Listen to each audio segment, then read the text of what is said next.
안녕하세요. 오늘도 사연살롱을 찾아주셔서 감사합니다. 40대 여성이에요. 90년대 메가 히트곡 중에 핑계라는 노래가 있었어요.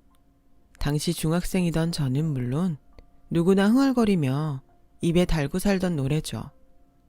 내게 그런 핑계 대지 마. 입장 바꿔 생각을 해봐. 네가 지금 나라면 넌 웃을 수 있니?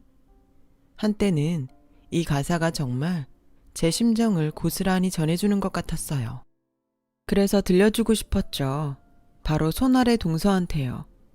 동서는 저보다 나이는 2살 아래지만 직장에서는 제 직속 상사였어요. 저와는 성격이 완전 정반대라서 회사에서도 껄끄러운 관계인데 시댁에서까지 얼굴을 맞대고 살아야 하니 정말 죽을 맛이었죠.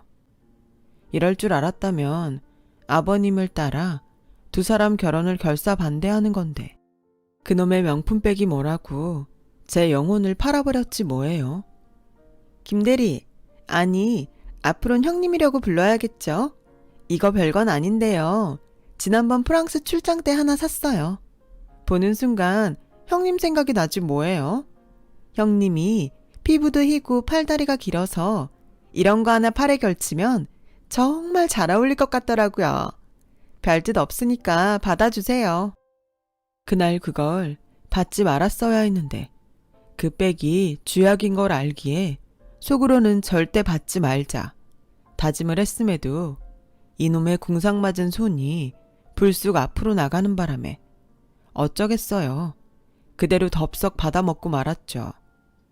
먹은 놈은 먹인 놈한테 꿀린다는 인간사 불변의 법칙 그대로 결국 저는 시동생 결혼에 반대는커녕 발바닥에 땀이 나도록 시댁을 드나들며 동서 PR에 앞장서야 했어요. 이런 저를 보고 주위에선 호인이다 뭐다 떠들어댔지만 호인은 개뿔. 김중배의 다이아몬드에 사랑을 배신한 심순의 뺨치는 속물일 뿐이었죠. 저도 알아요. 제가 멍청했다는 걸. 그리고 그 결과는 바로 나타나더군요. 식을 올리고 신혼여행에서 돌아오던 그날부터 동서는 본색을 드러냈거든요. 어른들 앞이니 형님이라고 부를게요. 그런데 그건 아시죠? 직장에선 직급이 우선이라는 거. 우리 장소에 맞게 행동하자고요. 보자마자 요지랄을 하는데 아우 제 발등을 찍고 싶더라니까요. 그제야 현실 자각이 되더라고요. 아, 회사에서 3년을 내리당하고도 내가 정신 못 차렸구나 하고 말이죠. 제가 이러는 데는 이유가 있어요. 저희 동서가 어떤 사람이냐면요. 회사에서는 천의 얼굴을 가진 마녀로 불리는 여자였어요. 인물, 스펙, 집안 학벌까지 뭐 하나 빠지지 않는 여자로 남자 동기도 제치고 초고속 승진을 한 능력자죠. 근데 그 능력이란 게 좀 다른 의미의 능력이었죠. 네 거도 내 거, 내 거는 당연히 내 거 라는 심보로 부하 직원의 성과를 자기 걸로 만드는 데 일가견이 있는 사람이거든요. 그러니 같이 일해본 아랫사람들 중에 동서를 좋아하는 사람이 없었어요. 반면 윗사람들은 아주 좋아하더라고요. 뭘 맡겨도 성과를 내는 인재라나요? 뺏는 것도 능력이라면 인재는 인재죠. 암튼 저 역시 동서한테 3년 넘게 피 빨린 입장으로서 동서의 시댁 입성에 걱정이 앞서긴 했어요. 남편은 이런 저를 보고 윗사람으로서 속 좁게 굴지 말라고 하는데요. 자기가 제 처지였다면 모르긴 해도 더했으면 더했지 덜하진 않았을걸요. 아무튼 동서의 이런 남다른 능력은 시댁에서도 10분 발휘됐어요. 어찌나 회사에서 하던 짓을 그대로 하던지 미치고 팔딱 뛸 뻔했다니까요. 일일이 열거하면 나를 새도 모자라니 대표적인 걸로 하나만 얘기할게요. 그러니까 몇 년 전 봄의 일이에요. 어머님 생신을 맞아서 온 가족이 모여 저녁을 먹기로 했어요. 이름 있는 한식당에 모일까 하다가 아버님이 발을 다치시는 바람에 그냥 집에 모여서 먹기로 했죠. 동서는 시집와서 처음 맞는 어머님 생신이라 제가 기띔을 해둔 상태였죠. 그런데 생신 전날 갑자기 그날 출장이 잡혀서 참석 못하겠다고 하지 뭐예요. 내내 아무 말 없더니 말이에요. 그래서 제가 한마디 했죠. 동서, 출장은 꼭 내일이 아니어도 되잖아. 다른 직원을 보내도 되는 일인데 굳이 동서가 가는 이유가 뭐야? 그러지 말고 출장 좀 미뤄봐. 그랬더니 정색을 하며 그러더라고요. 이봐요, 김대리. 여긴 직장이에요. 내가 장소에 맞게 행동하자고 했죠? 도대체 몇 번을 말해야 알아들어요? 사람이 개념이 없는 거야, 머리가 딸리는 거야. 개념 좀 갖고 사세요. 그리고 직장 상사 출장 일정을 왜 김대리가 이래라 저래라 참견입니까? 주제 넘게 참견 말고 당신 일이나 해요. 대리 주제에 감히 어디서 참견이야? 생각 같아선 주먹이라도 날리고 싶은 심정이었지만 지금 낮은 게 죄다 생각하며 꾹 참고 버텼어요. 그런데 웃긴 건 그 다음이었어요. 미리 전날 시장을 받아가 고기며 생선 손질까지 해놓은 저는 회사에 반차를 내고 일찍 시댁에 와서 음식 준비를 시작했어요. 혼자서 이리 뛰고 저리 뛰면서 음식 준비를 마치고는 다들 식탁에 둘러 앉았는데 그때 동서가 어머님께 전화를 했더라고요. 미리 고액 현금 선물을 시동생 편에 보낸 터라 어머님은 시종일관 밝은 표정으로 통화를 하셨어요. 하지만 통화를 마치시고는 얼굴을 붉히시며 제게 그러시더라고요. 얘, 너는 지금 밥이 넘어가니? 작은 애는 너 때문에 부산까지 출장을 가선 밥도 못 먹고 생고생이라는데 어쩜 그렇게 철딱서니가 없니?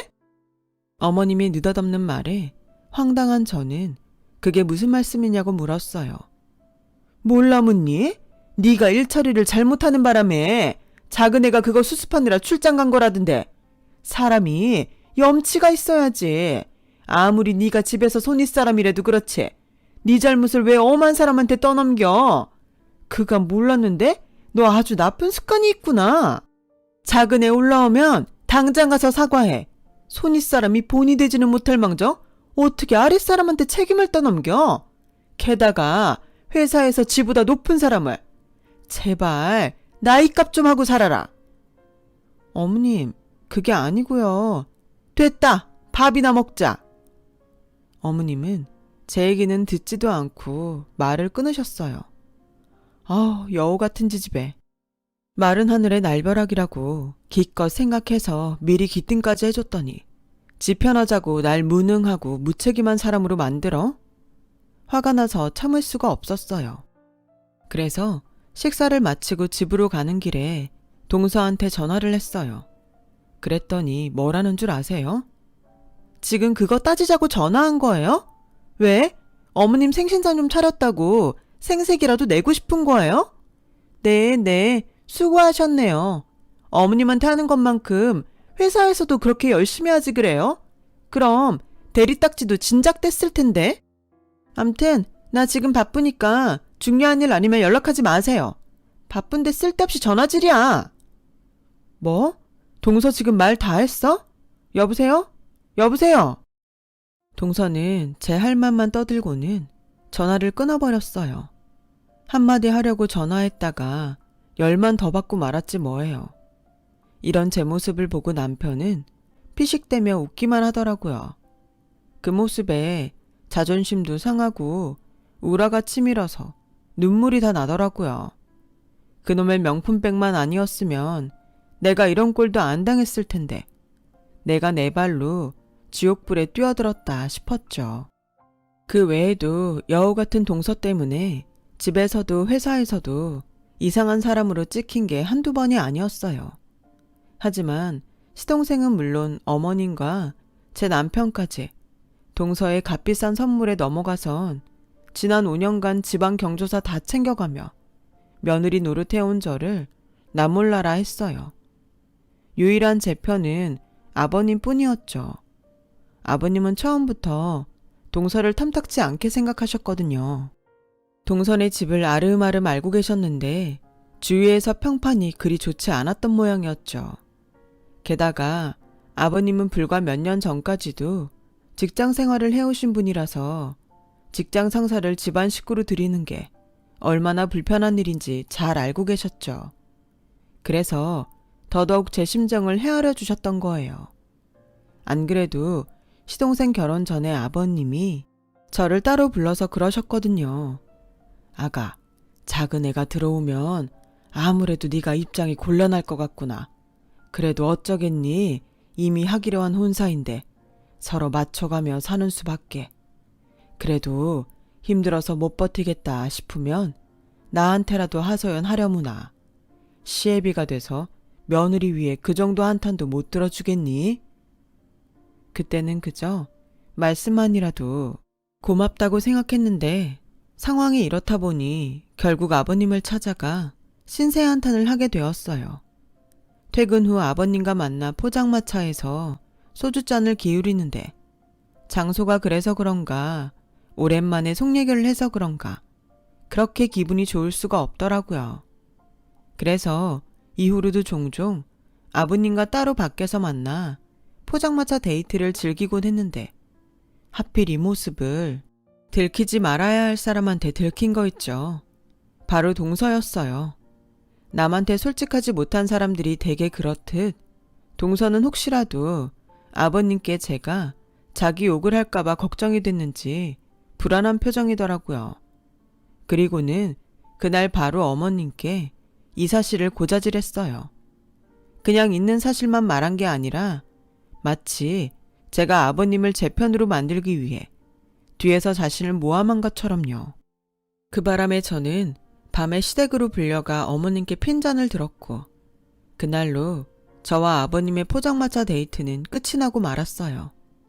그나마 아버님과 소주잔을 기울이며 숨통을 튀어왔던 저로서는 유일한 숨구멍이 막힌 것처럼 다시 답답한 일상을 보내야 했어요. 동서는 직장에서 대놓고 업무에서 저를 배제시켰고 시댁에서는 실세인 어머님을 등에 업고 저를 투명인간 취급했어요. 그렇게 몇 달이 지난 어느 날 출근을 해보니 사람들이 모여서 소곤거리고 있더라고요. 얘기를 들어보니 회사에서 명예퇴직 신청을 시작했다더라고요. 안 그래도 동서랑 사이가 안 좋아서 고과 점수가 나빴던 저로서는 가장 위태로운 처지였어요. 전공을 바꾸느라 대학을 2번이나 다녔던 저는 동기들보다 사회생활도 늦게 시작해서 직장생활을 한 경력이 상대적으로 짧았어요. 나이는 40대지만 남들보다 5년가량 뒤처진 셈이니까요.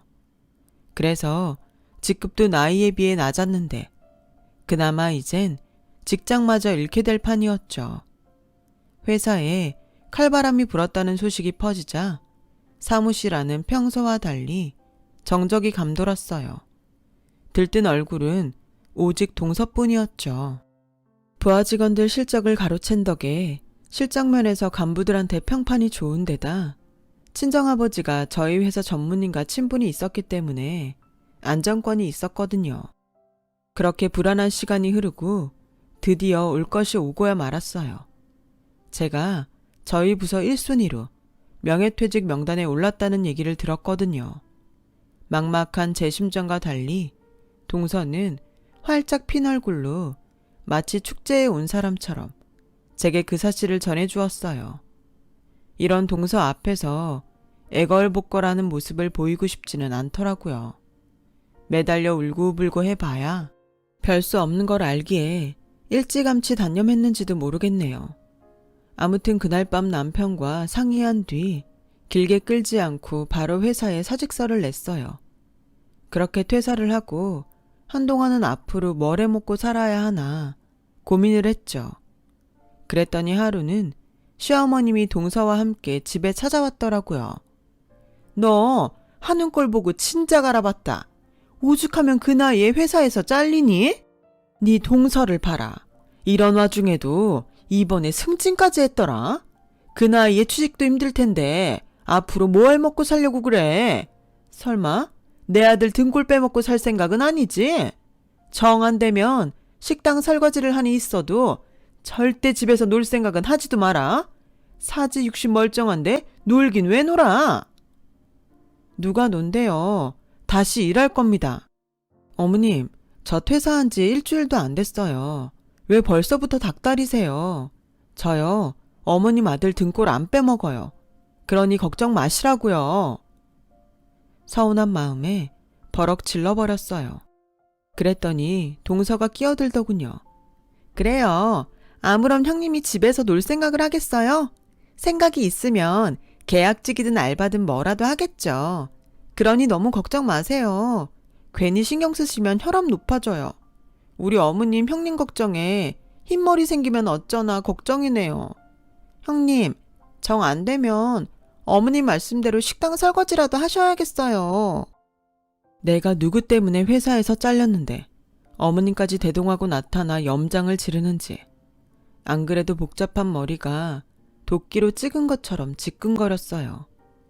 두 여자의 방문으로 그동안 잃었던 재기의 의지가 불끈 솟아올랐어요. 성공만이 살 길이라는 생각뿐이었죠. 다행히 대학을 2군데나 다닌 덕에 전공도 2개를 가지고 있던 저는 첫 번째 전공인 인테리어 디자인 관련 사업을 하기로 했어요. 인테리어 계통에 동기들과 선후배가 있어서 도움을 받을 수 있었어요. 일단 시장 조사를 하고 발품을 팔아 상품성이 있는 제품들을 간추렸어요. 그리고는 그 상품들을 바탕으로 인터넷 쇼핑몰을 열었죠.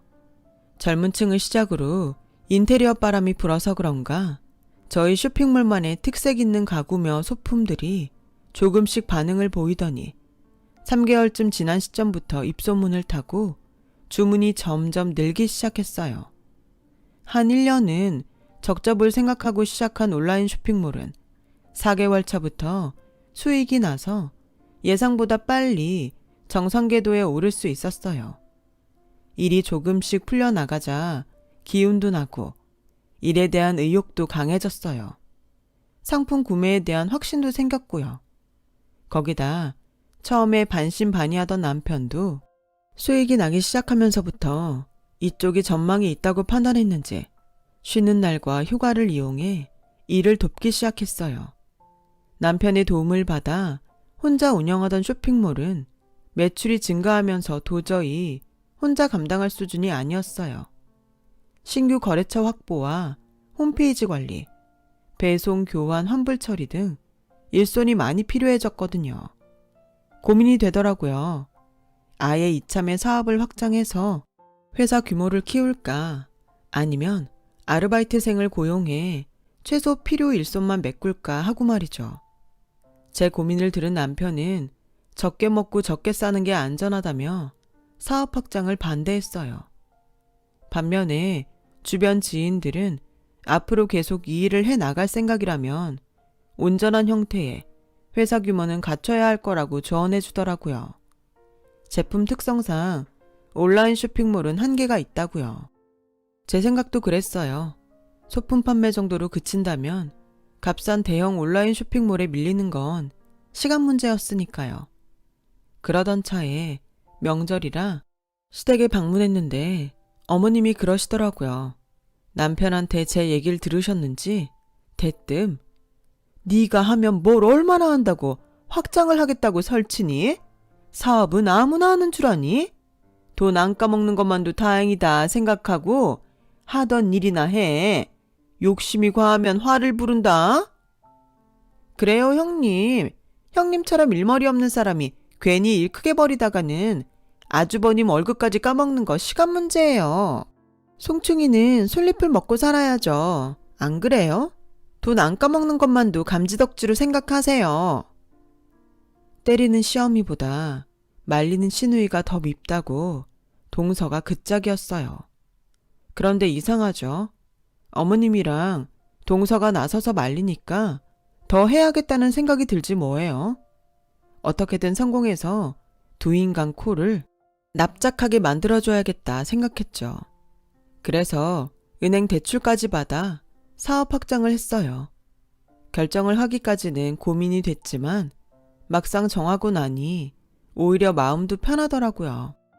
먼저 동남아 여행 중에 제 눈길을 끌었던 가구와 인테리어 제품들이 생각나 해외 사업부를 개설했어요. 베트남과 인도네시아 등지에서 라탄 가구와 소품 등을 수입하려고요. 마침 TV에 유명 연예인집이 나왔는데 그 집 인테리어가 동남아 리조트 분위기여서 그 프로를 본 사람들이 저희 쇼핑몰에 주문을 하기 시작했어요. 그렇게 입소문을 타기 시작해 이후 모던 미드 센추리 인테리어가 붐을 타면서 연속 대박 행진을 이어갔어요. 그러자 하루아침에 회사에서 잘리고 바닥으로 떨어졌던 자존감도 회복되고 전보다 자신감도 생겼어요. 제 수입으로 아파트도 사고 차도 바꾸자 사업 확장을 만료했던 남편도 저를 다른 눈으로 보기 시작했어요. 솔직히 당신이 이렇게까지 잘해낼 줄은 몰랐어. 한두 해 하다가 다시 일자리를 찾아 나서지 않을까 했거든. 힘들 때 힘이 돼주지 못해서 미안해. 그동안 마음고생 많았지. 무엇보다 당신이 잘난 재수씨 때문에 기죽어 사는 꼴 안 봐서 특히 좋아. 그동안 말은 안 했지만 내 와이프가 직장 상사 모시고 사는 것 같아서 마음이 안 좋았거든. 알고 보니 아버님과 저의 포장마차 데이트를 계획한 게 남편이더라고요. 아버님이 그러시는데 하루는 남편이 전화를 해선 이 사람 이러다간 화병 걸리겠다고 포장마차에서 술이라도 한잔하면서 마음 좀 달래달라고 했다더라고요. 둔한 공 같은 남자인 줄 알았더니 제 마음을 누구보다 잘 아는 여우 같은 남자였던 거 있죠. 몰랐는데 저는 일도 사랑도 성공한 여자였더라고요. 그런데 이게 끝이 아니었어요. 9회 말 역전 기회가 남아있었거든요. 영업파트에 결혼이 생겨서 직원 모집 공고를 냈는데 지원서를 검토하다 보니 낯익은 얼굴이 보이지 뭐예요. 그래서 당장 면접 날짜를 잡았어요. 드디어 면접 시간이 돼서 지원자가 회의실로 들어왔어요. 안녕하세요. 김아람입니다. 형님이 여긴 어떻게? 눈치채셨겠지만 경력직으로 저희 회사에 입사 지원서를 낸 사람은 바로 제 동서였어요. 동서는 저를 보자마자 얼굴이 창백하게 변해버렸죠. 김아람 씨, 와서 앉으세요. 저희 회사에 지원한 동기가 뭐죠? 제 물음에 동서는 눈알만 굴릴 뿐 아무 말도 못했어요. 경력란을 보니 그동안 진행하신 프로젝트며 업무 실적이 상당하던데 정말 본인의 실적 맞습니까? 네, 맞습니다. 맞아요? 이 사람 정말 안 되겠네. 부하 직원이 몇 달을 공들여 성사시킨 성과들 투성인데 그걸 다 가로채 놓곤 본인이 다 한 거다. 지금껏 그 회사에선 그렇게 해먹고 살았는지 모르겠지만 우리 회사엔 그딴 거머리 직원은 필요 없습니다. 인간이라면 최소한의 양심은 있어야죠. 어떻게 남이 피땀 흘려 일한 결과까지 맨입으로 홀랑 먹으려고 해요? 내가 일일이 이 일을 누가 한 건지 열거해 볼까요? 말해보세요. 그러자 동서는 꿀먹은 벙어리가 됐죠. 면접장에 앉아있던 임원들은 평소와 달리 공격적인 절 보곤 의아해했어요. 이보세요, 김아람 씨. 한 회사의 부장까지 했던 사람이 고작 부하 직원 실력을 가로채야 할 정도로 능력이 안 되는 겁니까? 그런 수준의 업무 능력이라면 이 바닥 어디에서도 자리 구하기 힘들 겁니다. 여기엔 당신 뒤를 봐줄 당신 아버지 연줄도 없고 당신한테 피 빨리고도 회사에서 잘릴까 두려워 입 닫을 부하 직원도 없어요. 어떻게 할 겁니까? 그래도 우리 회사에 들어오고 싶어요? 당신 손으로 자른 직원이 오너로 있는 이 회사에서 일하고 싶냐고요? 형님, 말이 심한 거 아니에요? 형님이라뇨. 여긴 회사예요. 장소에 맞게 행동하세요. 당신 입으로 한 말인데 기억 안 나요? 이래서 역지사지란 말이 있는 겁니다. 사람의 위치는 언제고 바뀔 수 있어요. 그래서 다들 서로 존중하고 배려하며 사는 거라고요. 세상에 영원한 건 없으니까. 그러자 동서가 피식 웃더군요. 꼴 같잖아서 정말.